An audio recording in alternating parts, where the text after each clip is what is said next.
ଏହି ଦୃଶ୍ୟ ହେଉଛି ପାରାଦୀପ ନିର୍ବାଚନ ମଣ୍ଡଳୀ ଅନ୍ତର୍ଗତ କୁଜଙ୍ଗରେ ଅନୁଷ୍ଠିତ ବିଜେଡି ମହିଳା ସମାବେଶର।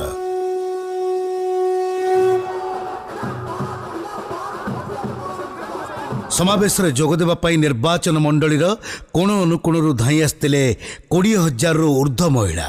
ଏହି ଜନସମୁଦ୍ର ଦର୍ଶାଉଥିଲା କେତେ ଲୋକପ୍ରିୟ ଆମ ମୁଖ୍ୟମନ୍ତ୍ରୀ।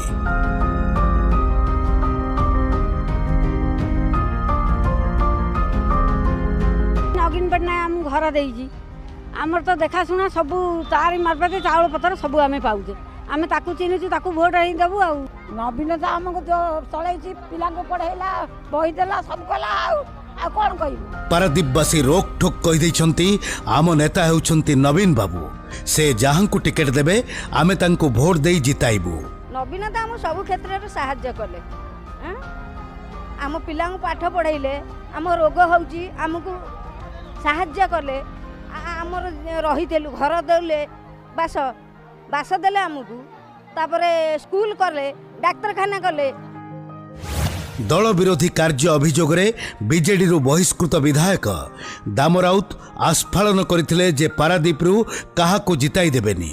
एही बाहस्फोट विरोध रे कड़ा जवाब दैछंती पारादीपवासी। नवीन हमको दाना देइची कोना देइची नवीन बाबू संगे सब किंतु आमे नवीन बाबू जहाँ को कह आमे से भोट दबू दाम बाबू ठे हमर किछि नाही।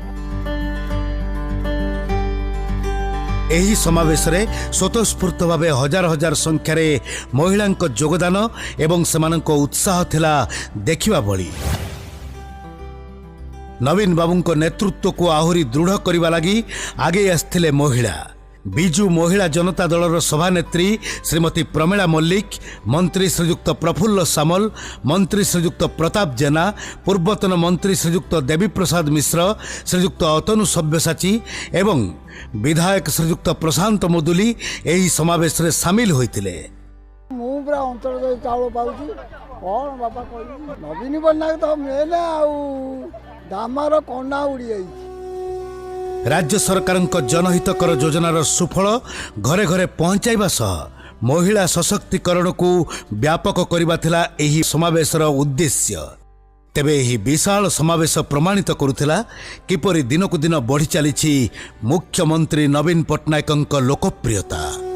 समस्तंक मुहरे गोटिए कथा, नवीन बाबू आमरी नेता।